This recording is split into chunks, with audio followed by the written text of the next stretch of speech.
Hi friends, MMS channel నుంచి నేను మీ మైనుద్దీన్.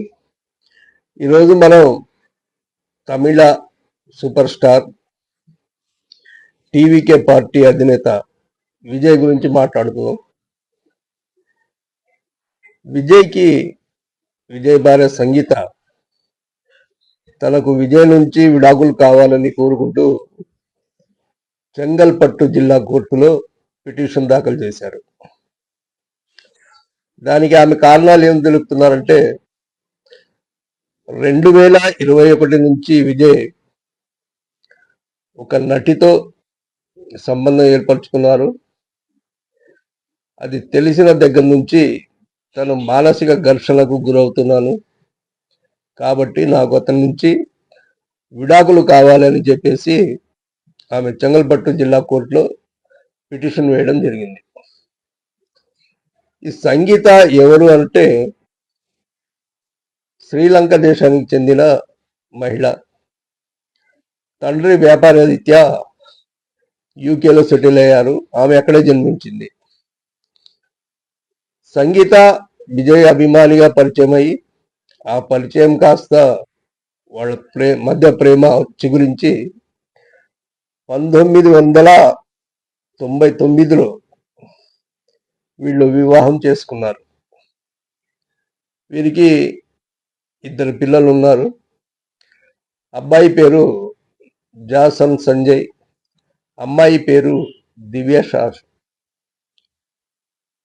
అయితే దీనివల్ల విజయ్ వేరే నటిని ప్రేమించడం వల్ల తనకు వివాహ బంధం మీద ఉన్న నమ్మకం పోయింది. కాబట్టి తను అతనితో కలిసి జీవించలేను, నాకు విడాకులు కావాలంటూ కోర్టులో పిటిషన్ దాఖలు చేసింది. అయితే విజయ్ అభిమానులు మాత్రం ఇది ఒక రాజకీయ కుట్ర. ఆమెకు 2021లో ఈ విషయం తెలిసినప్పుడు ఈ 5 సంవత్సరాలు సైలెంట్గా ఉండి ఇప్పుడు ఎన్నికలు వచ్చే ముందు ఈ విషయాన్ని కోర్టులో వేయడం వల్ల విజయ్ ఎన్నికల ప్రచారంలో పాల్గొనకుండా చెయ్యాలి, దీన్ని ఆయుధంగా మలుచుకొని ప్రత్యర్థులు విజయ్ని ఓడించాలి అని పన్నాగం పన్నుతున్నారని చెప్పేసి ఆయన అభిమానులు దీనిపై ప్రచారం చేస్తున్నారు.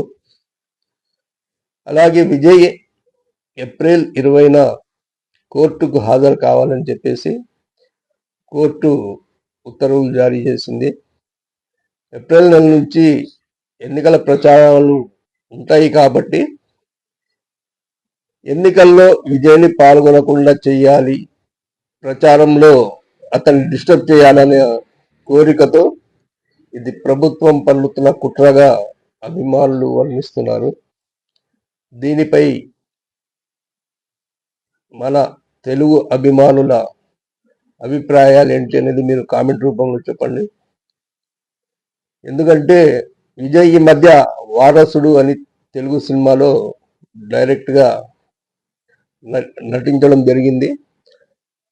విజయ్ మనందరికీ తెలిసిన తెలుగు తమిళ నటుడైనా కూడా తెలుగు నటుడిలాగే మనం అందరం అతన్ని ఆదరించి అభిమానించాం. అలాగే మన తెలుగు రాష్ట్రాల్లో కూడా విజయ్కు మంచి అభిమానులు ఉన్నారు. తమిళనాడులో రజనీకాంత్ తర్వాత అంతమంది అభిమానులు ఉన్న నటుడు విజయ్. కాబట్టి విజయ్ పై మీ అభిప్రాయాలను కామెంట్ రూపంలో తెలపండి. అలాగే ఈ వీడియోని షేర్ చేయండి. మా ఛానల్ను సబ్స్క్రైబ్ చేయండి. Thank you.